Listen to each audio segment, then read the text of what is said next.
Hello, नमस्कार प्यारे विद्यार्थियों। तो कैसे हैं आप सब? मैं उम्मीद करता हूँ आप सब बहुत अच्छे होंगे।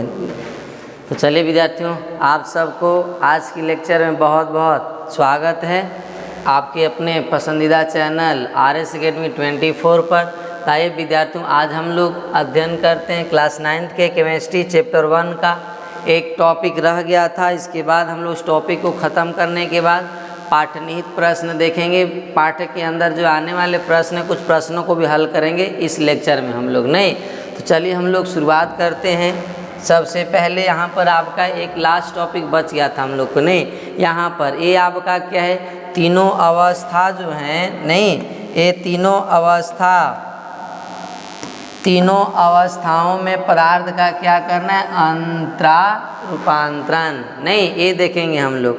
तो यहाँ पर समझना है विद्यार्थियों आपको कि हम लोग जानते हैं पदार्थ की अवस्था को क्या किया जा सकता है, परिवर्तित किया जा सकता है। पदार्थ एक दूसरे में क्या होते हैं, परिवर्तित होते हैं। नहीं ये चीज़, तो जैसे ठोस से द्रव भी बन सकते हैं, द्रव से गैस और गैस से ठोस भी बन सकते हैं। नहीं, और ठोस से गैस, गैस से द्रव, द्रव से फिर पुनः क्या बनाया जा सकता है, ठोस बनाया जा सकता है। तो उस प्रक्रिया को क्या बोलते हैं हम लोग। तो याद रखिएगा प्यारे विद्यार्थियों कि अगर आप कोई ठोस पदार्थ को किस में परिवर्तित करते हैं, द्रव में परिवर्तित करते हैं, तो उस प्रक्रिया को क्या कहा जाता है, संगलन कहा जाता है। क्या कहा जाता है, संगलन। तो संगलन किसको बोलेंगे, तो ठोस से द्रव बनने की प्रक्रिया को क्या कहा जाता है, संगलन कहा जाता है बच्चे। नहीं, इसके बाद द्रव से क्या बन रहा है, गैस। द्रव से क्या बन रहा है, गैस। तो द्रव से गैस बनने की प्रक्रिया को क्या बोलते हैं, वाष्पीकरण। और जब गैस से ठोस बनता है, गैस से क्या बनेगा, ठोस, तो उस प्रक्रिया को क्या बोलते हैं, निक्षेपण कहा जाता है। नहीं तो देखिए विद्यार्थी, हम लोग ठोस से द्रव, द्रव से क्या गैस, गैस से क्या बना, पुनः ठोस। समझ गए। नहीं, अब इसे उल्टा भी बनाया जा सकता है, ठोस से सीधे क्या बनाया जा सकता है, गैस। नहीं, जैसे आपके इस प्रक्रिया को बोलते हैं हम लोग ऊर्ध्वापातन। ठोस से गैस बनने की प्रक्रिया को क्या बोलते हैं, ऊर्ध्वापातन। कई ऐसे पदार्थ हैं जो ठोस से सीधे किस में बदल जाते हैं, गैस में। जैसे आप कपूर देखे होंगे, तो कपूर क्या होता है, जैसे ही कपूर को जलाते हैं तो द्रव में आए बिना सीधे कहाँ चला जाता है, गैसीय अवस्था में। ठोस से सीधे किस में बदल जाता है, गैस में। और गैस से द्रव भी बनाया जा सकता है टेम्परेचर को कम करके। तो उस प्रक्रिया को क्या कहा जाता है, संघनन कहा जाता है, संघनन। और द्रव से गैस, ठोस भी बनाया जा सकता है। इस प्रक्रिया को क्या बोलते हैं हम लोग, जमना कहते हैं बच्चे। क्या बोलते हैं, जमना कहते हैं। समझ गए। नहीं ये चीज़। ताइए सबका डिफिनेशन हम लोग लिखते हैं। डिफिनेशन भी आप समझ गए होंगे ये डायग्राम देख करके कि ठोस से द्रव बनने की प्रक्रिया को संगलन, द्रव से गैस बनने की प्रक्रिया को वाष्पीकरण, और गैस से ठोस बनने की प्रक्रिया को क्या बोलते हैं हम लोग, निक्षेपण। और पुनः ठोस से जब गैस बनेगा उसको क्या बोलते हैं, ऊर्ध्वापातन। और गैस से द्रव बनने की प्रक्रिया को संघनन, और द्रव से ठोस बनने की प्रक्रिया को क्या बोलते हैं हम लोग, जमना कहते हैं प्यारे विद्यार्थियों। नहीं ये चीज़। तो आइए सबका डिफिनेशन हम लोग यहाँ पर देखते हैं। नहीं, सबको डिफिनेशन लिखते हैं अपनी भाषा में। तो सबसे पहला डिफिनेशन हम लोग लिखेंगे किसका, संगलन का। किसका लिखेंगे प्यारे विद्यार्थियों, संगलन। नहीं, संगलन। अब संगलन किसको बोलते हैं सर, नहीं इसका डिफिनेशन लिखेंगे हम लोग। तो संगलन बोला जाता है ठोस से द्रव बनने की प्रक्रिया को। किसको विद्यार्थियों, ठोस से द्रव बनने की प्रक्रिया को, द्रव बनने की प्रक्रिया को क्या कहते हैं, प्रक्रिया को संगलन। क्या बोलेंगे, संगलन कहते हैं, संगलन कहते हैं। नहीं, जब कोई ठोस क्या बनेगा आपका, द्रव में, तो उस प्रक्रिया को क्या कहा जाता है, संगलन कहा जाता है। क्या कहा जाता है प्यारे विद्यार्थियों, संगलन। समझ गए ना ये चीज। इसके बाद आपका है वाष्पीकरण। क्या है, वाष्पीकरण। नहीं तो यहाँ पर सिंपल हम लोग क्या करेंगे कि जब ठोस से द्रव बनाएंगे, नहीं मतलब कि बर्फ को पिघलाया जाएगा कौन चीज, द्रव में, तो उस प्रक्रिया को क्या बोलेंगे, संगलन। और वही द्रव को फिर और टेम्परेचर देंगे तो द्रव से किस में बदलेगा, गैस में। तो उस प्रक्रिया को क्या बोलेंगे हम लोग, वाष्पीकरण। तो अगला हम लोग लिखते हैं दूसरा, कौन सा है आपका, वाष्पीकरण। कौन है प्यारे विद्यार्थियों, वाष्पीकरण, नहीं वाष्पीकरण देखेंगे हम लोग, वाष्पीकरण नहीं। अब वाष्पीकरण किसको बोला जाता है सर, यहाँ पर आप देख सकते हैं द्रव से गैस बन रहा है, द्रव से गैस। तो द्रव से गैस बनने की प्रक्रिया को क्या कहा जाता है, नहीं तो यहाँ लिखेंगे हम लोग द्रव से गैस, द्रव से गैस बनने की प्रक्रिया को, बनने की प्रक्रिया को, बनने की प्रक्रिया को, प्रक्रिया को क्या कहा जाता है, वाष्पीकरण। क्या बोलते हैं, वाष्पीकरण कहते हैं, वाष्पीकरण कहते हैं। समझ गए प्यारे विद्यार्थियों, नहीं कि जब भी कोई द्रव कौची में बदल जाएगा, गैस में, तो उस प्रक्रिया को क्या कहा जाता है, वाष्पीकरण कहा जाता है। जैसे पानी को आप गर्म करते जाइए वह कौची में बदल जाता है, जल जो है जलवाष्प में बदल जाता है, नहीं तो उस प्रक्रिया को हम लोग बोलते हैं वाष्पीकरण कहते हैं, नहीं। इसके बाद आपका तीसरा है क्या, आपका तीसरा है कौन, निक्षेपण। नहीं, यहाँ पर देख रहे हैं गैस से क्या बन रहा है आपका, ठोस। गैस से क्या बनाया जा रहा है, ठोस। यहाँ पर हम लोग तीसरा लिखेंगे, कौन सा प्यारे विद्यार्थियों, निक्षेपण। कौन देखेंगे, निक्षेपण। अब निक्षेपण किसको बोलेंगे सर, तो निक्षेपण बोला जाता है प्यारे विद्यार्थियों, निक्षेपण बोलेंगे गैस से ठोस बनने की प्रक्रिया की। तो वही सेम डिफिनेशन आपका है क्या, कि गैस से ठोस, गैस से ठोस नहीं बनने की प्रक्रिया को, बनने की प्रक्रिया को, बनने की प्रक्रिया को, प्रक्रिया को क्या कहा जाता है, निक्षेपण कहते हैं। क्या कहते हैं प्यारे विद्यार्थियों, निक्षेपण कहते हैं सर, नहीं क्या कहते हैं, निक्षेपण कहते हैं। किसको, जब कोई गैस किस में परिवर्तित हो जाएगा, ठोस में, तो गैस से ठोस बनने की जो प्रोसेस होगा, प्रक्रिया होगा, उसी को हम लोग क्या बोलते हैं, निक्षेपण कहते हैं। विद्यार्थियों समझ गए नहीं, यानी गैस से ठोस बनने की प्रक्रिया को निक्षेपण कहा जाता है। समझ में आ गया ना, यस सर। चलिए अगला हम लोग लिखते हैं कि अब यहाँ पर देखिए उल्टा घुमाएंगे, अब ठोस से बनाएंगे कौन सी, गैस, गैस से बनाएंगे द्रव, द्रव से क्या बनाएंगे हम लोग, ठोस। तो इसका भी डेफिनेशन क्लियर हो गया होगा आप लोग, कि जब कोई ठोस सीधे किस में परिवर्तित हो जाता है, गैस में परिवर्तित हो जाता है, तो उसको बोलते हैं हम लोग विद्यार्थियों क्या, ऊर्ध्वापातन। सीधे ठोस से सीधे गैस में परिवर्तित हो जाता है, तो उस प्रक्रिया को क्या बोलते हैं हम लोग, ऊर्ध्वापातन कहते हैं। नहीं क्या कहते हैं, ऊर्ध्वापातन कहते हैं प्यारे विद्यार्थियों। समझ गया नहीं ये चीज। तो इसको चलिए हम लोग इसका भी डिफिनेशन लिखते हैं, नहीं इसका भी डिफिनेशन लिखेंगे हम लोग। ये आप लिख लिए होंगे, इसको आप लिख सकते हैं, नहीं या आप स्क्रीनशॉट लेना चाहते हैं तो स्क्रीनशॉट ले सकते हैं प्यारे विद्यार्थियों। समझ गए नहीं, चलिए स्क्रीनशॉट ले लिए होंगे आप लोग। चलिए अब आगे हम लोग यहाँ पर देखते हैं, अगला हम लोग का कौन सा, ऊर्ध्वापातन। कौन सा लिखेंगे हम लोग, ऊर्ध्वापातन। फोर्थ नंबर में, फोर्थ नंबर है आपका ऊर्ध्वापातन, ऊर्ध्वापातन नहीं ऊर्ध्वापातन। अब ऊर्ध्वापातन किसको बोलते हैं सर, भाई हम लोग यहाँ पर देखते हैं, ऐसे भी आप समझ गए होंगे कि ठोस से गैस बनने की प्रक्रिया को, ठोस, ठोस से नहीं सीधे किस में, गैस में, यानी ठोस से गैस बनने की प्रक्रिया को, गैस बनने की प्रक्रिया को, बनने की प्रक्रिया को, प्रक्रिया को क्या कहते हैं, प्रक्रिया को ऊर्ध्वापातन, ऊर्ध्वापातन कहते हैं। क्या कहते हैं विद्यार्थियों, ऊर्ध्वापातन कहते हैं सर। समझ गए ना, बहुत छोटा डिफिनेशन लिखवाएं आपकी लैंग्वेज में ताकि आपको आसानी से याद हो जाए। नहीं तो सीधे हम लोग याद रखना है, ठोस से गैस बनने का जो प्रोसेस होता है उसी को बोलते हैं हम लोग क्या, ऊर्ध्वपातन कहते हैं। समझ गए नहीं ये चीज। चलिए इसके बाद अगला हम लोग का कौन सा है, संघनन। कौन है, संघनन। जो देख रहे हैं आप गैस से किस में परिवर्तित हो रहा है, द्रव में। तो यहाँ पर लिखेंगे अगला हम लोग कौन सा, संघनन। कौन सा लिखेंगे बच्चे, पांचवा नंबर हम लोग संघनन लिखेंगे। नहीं, पांचवा नंबर में किसका डेफिनेशन लिखेंगे, संघनन। क्या लिखेंगे, संघनन। अब संघनन किसको बोलते हैं सर, तो आइए संघनन देखते हैं हम लोग। नहीं, संघनन किसको बोलेंगे, तो गैस से द्रव में, गैस से किस में विद्यार्थियों, गैस से द्रव नहीं, बनने की प्रक्रिया को, बनने की प्रक्रिया को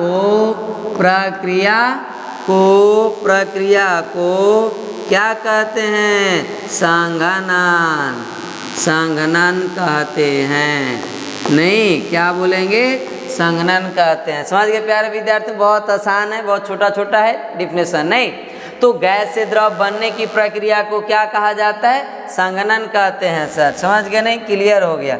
चलिए अगला हम लोग का आपका आता है। नहीं, आगे कौन सा लिखेंगे हम लोग, आगे आता है प्यारे विद्यार्थियों, अब द्रव से क्या ठोस बनेगा, यानी जमना है। अगला कौन सा है, जमना। तो यहाँ पर लिख देंगे हम लोग अगला आंसर किसका, जमना का। नहीं, यानी छठा नंबर जो होगा वो आपका है जमना।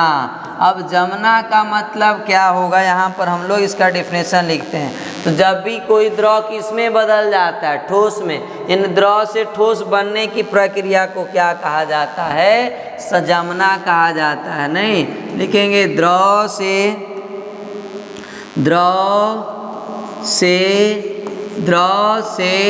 क्या बनने के लिए, नहीं, ठोस बनने की प्रक्रिया को, ठोस बनने की प्रक्रिया को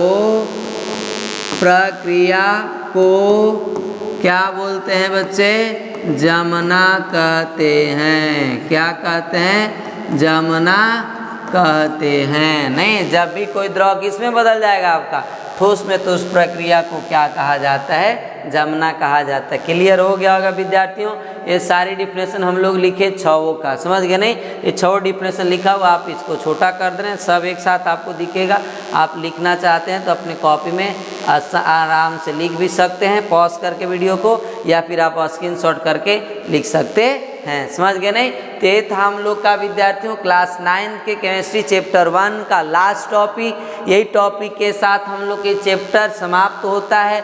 अब हम लोग चैप्टर के अंतर्गत आने वाले जितने भी प्रश्न हैं वो सभी प्रश्न के उत्तर हम लोग देखेंगे। नहीं, और सभी उत्तर को अपनी भाषा में लिखने की कोशिश करेंगे विद्यार्थियों। समझ गए नहीं। तो आप थ्योरी अगर समझ गए होंगे, थ्योरी का आप अभ्यास का पूरे टॉपिक के वीडियो अगर देख लिए होंगे तो आप क्वेश्चन को आसानी से सॉल्व कर सकते हैं। समझ गए विद्यार्थियों।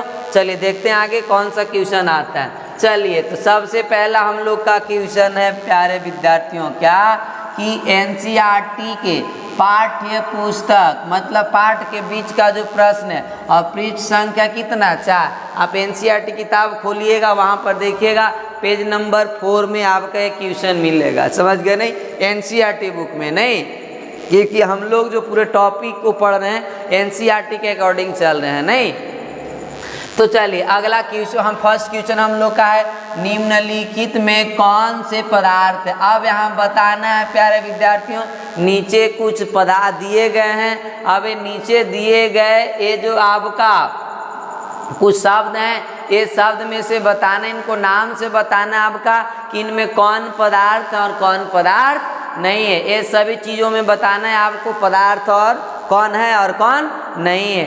तो आपको कैसे पता चलेगा, तो हम लोग इस चैप्टर के फर्स्ट लेक्चर में पढ़े थे पदार्थ का डिफिनेशन, मैटर का डिफिनेशन, नहीं मैटर की परिभाषा देखे थे। तो वहाँ पर क्या पढ़े थे, पदार्थ किसको बोलते हैं, तो वे सभी वस्तुएं जिनका द्रव्यमान हो तथा कुछ स्थान घेरता हो उसी को क्या बोलते हैं विद्यार्थियों, पदार्थ कहते हैं। सर ये तो पते है सर, नहीं ये चीज। तब आइए यहाँ पर हम लोग इसको देखते हैं कौन पदार्थ है और कौन पदार्थ नहीं है। नहीं, आंसर देखते हैं विद्यार्थियों। तो देखिए यहाँ पर कुर्सी, आपके घर में कुर्सी होगा, कुर्सी ये क्या है? पदार्थ, क्योंकि इसका कुछ द्रव्यमान होता है तथा कुछ स्थान घेरता है। वायु, ये भी क्या है बच्चे? ये भी एक पदार्थ है। वायु गैसों का मिश्रण है, धूल कणों का, यानी कि ये भी एक क्या है? पदार्थ, ये भी स्थान घेरता है, कुछ द्रव्यमान होता है। स्नेह, स्नेह, आपको किसी के साथ स्नेह है, प्रेम है, आपको किसी से घृणा है, क्रोध है, प्रेम है, क्या ये सब पदार्थ हैं? नहीं, ये सब पदार्थ नहीं है। क्यों नहीं है? क्योंकि इनका ना तो द्रव्यमान है, ना ये कोई स्थान घेरता है। समझ गए नहीं? स्नेह, आपके अपने माता पिता के साथ बहुत स्नेह है, ये अनुभव करते हम लोग, नहीं? समझ गए नहीं? लेकिन आपका स्नेह, प्रेम, घृणा, क्रोध, नहीं, गंध, ये सब कोई पदार्थ नहीं है। यहाँ पर स्नेह आपका पदार्थ नहीं होगा, क्योंकि इसका न तो स्थान है, न यह स्थान घेरता, न इसका कोई द्रव्यमान है। गंध भी, ये भी पदार्थ नहीं है। घृणा, ये भी पदार्थ नहीं है। बादाम, ये पदार्थ है। विचार, ये भी पदार्थ नहीं है। शीत, ये भी पदार्थ नहीं है। नींबू पानी, ये आपका पदार्थ। इतर की सुगंध, ये भी पदार्थ नहीं है। इतर पदार्थ है, परंतु इतर का गंध पदार्थ नहीं है। नहीं, ये विद्यार्थियों समझ गया नहीं? वो कुर्सी आपका पदार्थ है, वायु पदार्थ है, बादाम और नींबू पानी। यहाँ लिखेंगे हम लोग क्या लिखेंगे कि कुर्सी, नहीं, कुर्सी, वायु, नहीं यानी हवा, वायु, बादाम, क्या प्यारे विद्यार्थियों? बादाम, और क्या? नींबू पानी। सब आप लोग गर्मी के मौसम में नींबू पानी पीते होंगे घोर कर, नहीं? नींबू पानी, नहीं, ये सभी क्या हैं? ये सभी पदार्थ हैं। क्या हैं? पदार्थ हैं, नहीं, पदार्थ हैं। क्यों पदार्थ हैं? क्योंकि पदार्थ हैं, क्योंकि ये क्या करते हैं? स्थान घेरते हैं। क्या करते हैं बच्चे? स्थान घेरते हैं, नहीं, घेरते हैं। तथा इनका कुछ द्रव्यमान होता है, तथा इनका कुछ क्या होता है? द्रव्यमान होता है, मास होता है, नहीं, द्रव्यमान होता है। इसलिए ये सब को क्या बोले हम लोग? पदार्थ। बाकी जिसका नाम नहीं लिखे हैं वो पदार्थ नहीं है, क्योंकि वो स्थान नहीं घेर रहे हैं, न उनका कोई द्रव्यमान। प्रेम का कोई द्रव्यमान है? नहीं। स्नेह का कोई द्रव्यमान है? नहीं है सर, तो पदार्थ नहीं होंगे। क्लियर हो गया विद्यार्थियों फर्स्ट क्वेश्चन हम लोग का। चलिए अब आगे देखते हम लोग मेरे प्यारे विद्यार्थियों। तो आइए अगला प्यारा सा क्वेश्चन, इसको हम लोग सोल्व करते हैं। कारण निम्नलिखित प्रेक्षण के कारण बताइए। नहीं, नीचे कुछ प्रेक्षण किए दिए गए हैं और इनका कारण बताना है। नहीं, आइए देखते हैं। कर गर्मा गर्म खाने, यानी गर्म खाना जो आप खाते हैं प्रत्येक दिन, नहीं, ताज़ा खाना, गर्मा गर्म खाने की गंध कई मीटर दूर से ही आपके पास पहुंच जाती है, लेकिन ठंडे खाने की महक यानी गंध लेने के लिए आपको उसके पास जाना पड़ता है। कह रहा है विद्यार्थियों कि एक गर्म खाना है और एक ठंडा खाना। अब गर्म खाना का गंध हमें कुछ दूर से ही मिलने लगता है। जैसे आपके पड़ोस के घर में, नहीं, आपके अगल बगल किसी घर में यदि चिकन बन रहा है तो आपको महक आने लगता है कि फलाना घर चिकन बन रहा है, नहीं। लेकिन वही अगर ठंडा खाना हो तो पता चल पाता है? नहीं चलता। इसका क्या कारण है बच्चे? तो यहाँ पर देखते हम लोग समझते हैं, इसके बाद लिखवाएंगे आप लोग को, नहीं, ये चीज आंसर। तो अब यहाँ पर क्या होता है? गर्मा गर्म जो खाना होता है इसका तापमान अधिक होता है। गर्मा गर्म खाने का तापमान क्या होता है? ठंडे खाना की अपेक्षा ज़्यादा होता है। जब गर्मा गर्म खाने का तापमान अधिक है तो गर्म खाने से निकलने वाली जो गैसें हैं उन गैस के कणों की गतिज ऊर्जा भी क्या हो जाती है? तापमान बढ़ने के कारण उनका गतिज ऊर्जा भी क्या हो जाता है? बढ़ जाता है। जब गतिज ऊर्जा बढ़ गया तो कणों की गति भी क्या हो जाती है? बढ़ जाती है, जिससे विसरण की क्रिया क्या हो जाता है? तेज हो जाता है विद्यार्थियों। नहीं, कण कणों की गति तेज हो जाता है, जिसके कारण गर्मा गर्म खाने का गंध कुछ दूर से ही, कई मीटर दूर से ही हमारे नाकों तक पहुंच जाता है या आपके नाकों तक पहुंच जाता है। आइए हम लोग इसको लिखते हैं। नहीं, चलिए तो क्या लिखेंगे हम लोग, तो लिखेंगे यहाँ पर क्या हम लोग कि गर्मा गर्म खाने, नहीं, गर्मा गरम खाने, गर्मा गरम खाने की गंध, गर्मा गर्म खाने की गंध, नहीं, या फिर यहाँ लिखते हैं हम लोग गर्मा गर्म खाने की तापमान, नहीं, तापमान अधिक होने के कारण, अधिक होने के कारण, अधिक होने के कारण, अधिक होने के कारण, नहीं, अधिक होने के कारण गर्म खाने से, कौन सी खाने से बच्चे, गर्म खाने से, नहीं, गर्म खाने से निकलने वाली, नहीं, निकलने वाली, नहीं, गैस के या गैसों के, गैस के कणों की गतिज ऊर्जा क्या हो जाती है, तापमान अधिक होने के कारण गर्म खाने से निकलने वाली गैस के कणों की गतिज ऊर्जा भी क्या हो जाती है, अधिक गतिज ऊर्जा बढ़ जाती है। क्या हो जाती है विद्यार्थियों, बढ़ जाती है, नहीं, बढ़ जाती है, बढ़ जाती है। जब कणों की गतिज ऊर्जा बढ़ जाती है तब उसकी गति भी क्या हो जाती है, बढ़ जाती है, नहीं, बढ़ जाती है। तब कणों की, किसकी कणों की, गैस के कणों की गति भी क्या हो जाती है, गति भी बढ़ जाती है, गति भी बढ़ जाती है, नहीं, गति तेज हो जाती है। अब कणों की गति तेज हो गया तो मतलब कि इसका विसरण क्या हो जाता है, आपका तेजी से होने लगता है, वायु में मिश्रित हो जाते हैं गैस के कण, नहीं, और जिससे जो जैसे जैसे हवा चलता है वैसे आपका कण गर्म खाने के से निकलने वाले गैस के जो कण हैं वो कण वायु के साथ हमारे नाकों तक क्या हो जाते हैं, पहुंच जाते हैं विद्यार्थियों। नहीं, तो यही है आपका गर्मा गर्म खाने की तापमान अधिक होने के कारण गर्म खाने से निकलने वाली गैस के कणों की गति जब बढ़ जाती है तब कणों की गति भी क्या हो जाती है, बढ़ जाती है, नहीं,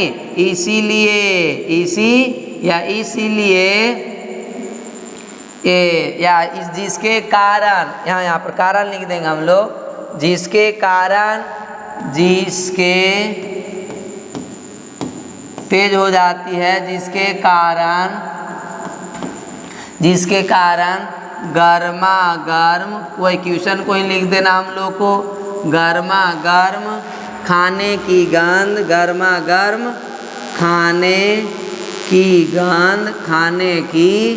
गंध कई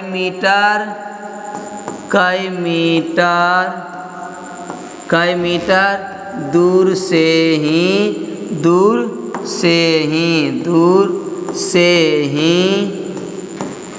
आपके पास पहुंच जाती है, आपके पास क्या हो जाती है, पहुंच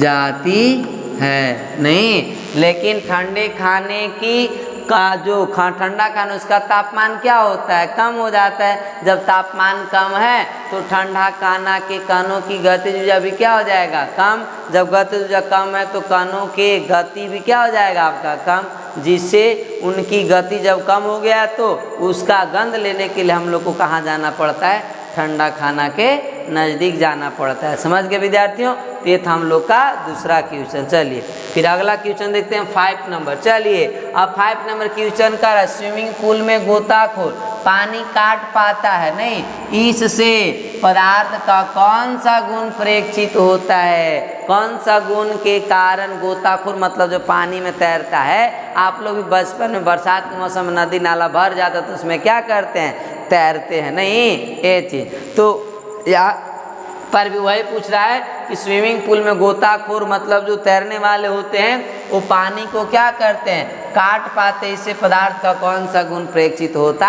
है। आपको हमने पढ़ाया है कि ठोस, द्रव, गैस, जब पढ़ रहे थे नहीं, तो द्रव के जो कण होते हैं उनके कणों के बीच जो आपका दूरियां हैं वो ज़्यादा है, किसकी अपेक्षा, ठोस की अपेक्षा। जब कणों की दूरी जाता है तो उसमें रिक्त स्थान भी क्या होगा, ज़्यादा होता है विद्यार्थियों, नहीं, जिससे आपका गोताखोर पानी को क्या कर पाता है, काट पाता है, पहला।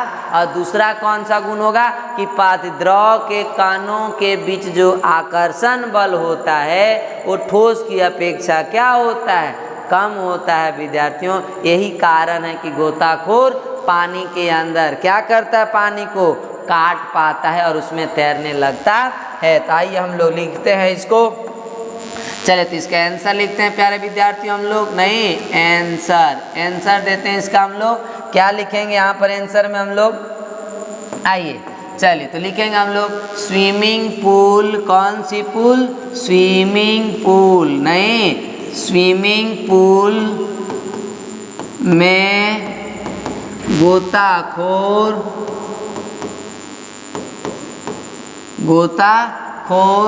पानी काट पाता है, पानी काट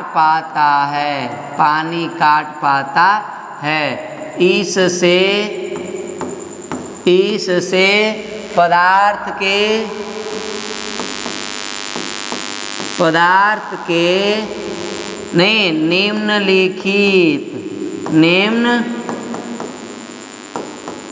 निम्नलिखित गुण प्रेक्षित होता है। अब कौन कौन सा होगा जो आपको बताया हमने, नहीं, चलिए तो यहाँ पर लिखते हैं हम लोग पहला पॉइंट्स में क्या, पहला कि द्रव के कण यानी पानी के, नहीं, पानी के कणों के बीच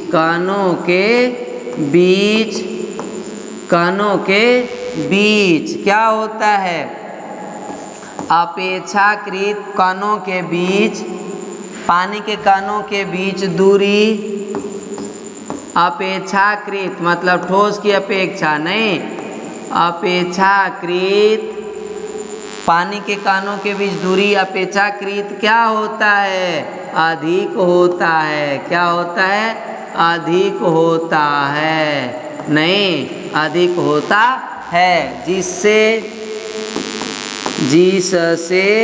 रिक्त स्थान भी ज़्यादा बनेंगे, जिससे रिक्त स्थान भी क्या होता है, अधिक होता, कणों के बीच जो खाली स्थान वो क्या होता है, अधिक होता है। समझ गए नहीं, ये पहला कारण हो, पहला गुण हो गया। दूसरा गुण आपका होगा क्या, नहीं, दूसरा कौन सा गुण होगा सर, दूसरा गुण कि पानी के कणों के बीच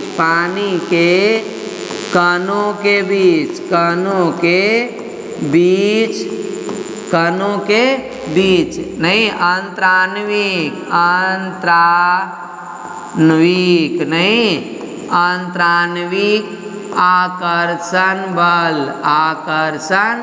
बल क्या होता है, कम होता है, नहीं, आंतरान्विक आकर्षण बल किसकी अपेक्षा, ठोस की अपेक्षा, नहीं, आकर्षण बल अपेक्षाकृत क्या होता है, कम होता है, अपेक्षाकृत कम होता है। समझ गए नहीं, यही दो कारण आपको लिख के आ जाना, आपको फुल मार्क्स मिल जाएंगे। समझ गए नहीं, इसी तरह से पॉइंट्स बना के लिखना है प्यारे विद्यार्थियों, समझ गए ना, ये चीज। तो ये हम लोग का आंसर आपका हो गया, ये यहाँ पर इसको, हाँ, अब हम लोग यहाँ पर देखते हैं इसको और एडजस्ट कर देते हैं यहाँ पे, सब हो जा रहा है, चलिए छोड़ दीजिए।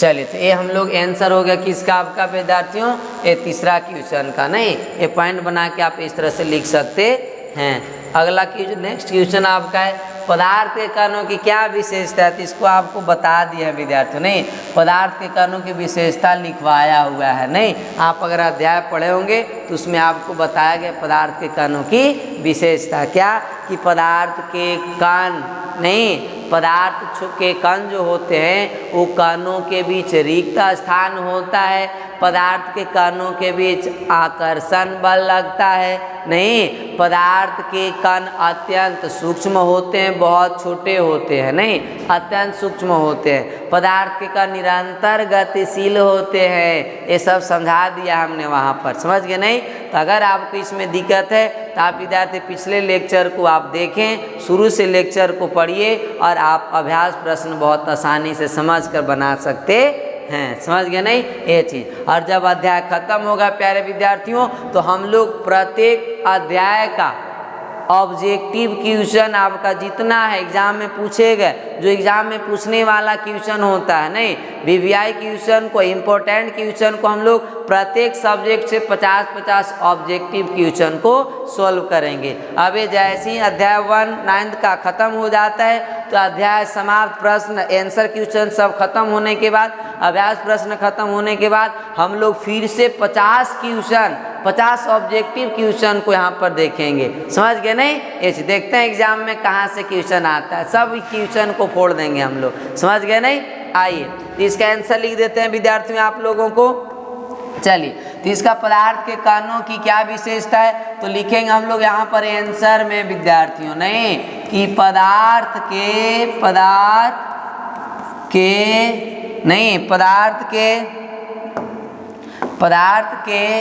कणों की, नहीं पदार्थ के कणों की निम्नलिखित विशेषताएं हैं, निम्नलिखित विशेषताएं हैं, विशेषताएं हैं, निम्नलिखित विशेषताएं हैं। अब निम्नलिखित विशेषताएं कौन कौन है, आइए यहाँ पर देखते हैं हम लोग। पहला क्या, कि पदार्थ के कण, पदार्थ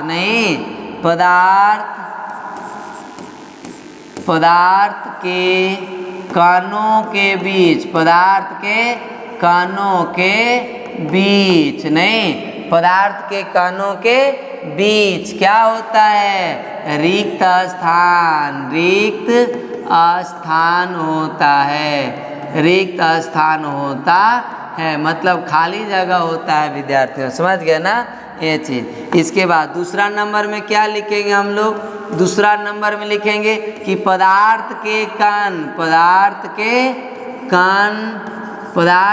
कण एक दूसरे को क्या करते हैं, आकर्षित करते हैं अपने ओर, एक दूसरे को आकर्षित करते हैं, आकर्षित करते हैं, नहीं पदार्थ के कण एक दूसरे को क्या करेंगे, आकर्षित करते हैं, नहीं। इसके बाद तीसरा नंबर में क्या होगा, कि पदार्थ के कण निरंतर गतिशील होते हैं, नहीं यहाँ पर भी लिखेंगे हम लोग पदार्थ के कण निरंतर कैसे होते हैं, गतिशील होते हैं, नहीं गतिशील होते हैं, मतलब गति करते हैं ना, गतिशील होते हैं। ये 3 पॉइंट्स भी आप याद रख सकते हैं और 3 पॉइंट को आप लिख सकते हैं, समझ गए ना विद्यार्थियों। ये चीज पदार्थ के कणों के बीच रिक्त स्थान होता है, पदार्थ के कण एक दूसरे को क्या करते हैं, आकर्षित करते हैं अंतराण्विक आकर्षण बल के कारण, नहीं पदार्थ के कण निरंतर क्या होते हैं, गतिशील होते हैं। और एक लास्ट पॉइंट लिख लीजिएगा कि पदार्थ के कण अत्यंत सूक्ष्म होते हैं, मतलब बहुत छोटे होते हैं। पदार्थ के कण अत्यंत क्या होते हैं, अत्यंत सूक्ष्म, मतलब बहुत छोटा, अत्यंत सूक्ष्म होते हैं। कैसे होते हैं विद्यार्थियों, अत्यंत सूक्ष्म होते हैं, मतलब बहुत छोटे होते हैं, समझ गए नहीं। ये था हम लोग का पाठ्यनिहित प्रश्न की पूछता अभ्यास के अंदर आने वाले जो बीच का प्रश्न है वो हम लोग देखे चारों क्वेश्चन को, 4th नंबर क्वेश्चन को। समझ गए नहीं? पेज नंबर 4 के 4 क्वेश्चन थे, चारों क्वेश्चन को हम लोग सोल्व करें विद्यार्थी। समझ गए? तो अब मैं उम्मीद करता हूँ आप सभी विद्यार्थियों को ये टॉपिक, ये क्वेश्चन बहुत अच्छी तरह से समझ में आ गया होगा। और अगर नहीं भी आया है तो कमेंट बॉक्स में आप अपने प्यारे से डाउट्स को लिखिए और उस डाउट्स को मैं देखकर बहुत जल्द आपकी डाउट्स को क्लियर करने की कोशिश करूँगा। समझ गए विद्यार्थियों? आज हम लोग यहीं तक क्वेश्चन देखे। अब हम लोग कल फिर अगले लेक्चर में आगे का जो प्रश्न है वो प्रश्न को सॉल्व करेंगे विद्यार्थियों। आप विद्यार्थियों यकीन मानिए, आप अगर शुरू से लेकर के अगर लेक्चर वाइज अगर आप पढ़ते हैं तो आपका न तो एगो टॉपिक रहेगा, न आपका एक क्वेश्चन छूटेगा। नहीं, हर एक टॉपिक को, हर एक क्वेश्चन को आपको सोल्व कराया जाएगा, समझाया जाएगा। नहीं, जितना मुझे जानकारी है विद्यार्थियों आपको देने की कोशिश करूँगा। समझ गए नहीं? ये चीज़ है तो आप ध्यान से पढ़िए और अपनी तैयारी को निरंतर बनाए रखिए और हमेशा आपको पढ़ना है विद्यार्थियों। समझ गए नहीं? क्योंकि आपके जीवन में शिक्षा के अलावा भी आपके लिए कोई महत्वपूर्ण चीज़ नहीं है। तो आप शिक्षा पर पूरी तरह से फोकस कीजिए और ये जितने भी आपको टॉपिक बताया जा रहा है वो आपके लिए, आपके लाभ के लिए आप ये सारे टॉपिक को एक एक करके पूरी अच्छी तरह से समझने की कोशिश करेंगे। समझ गए विद्यार्थियों? तो चलिए, आप सब विद्यार्थियों को बहुत बहुत धन्यवाद, दिल से धन्यवाद।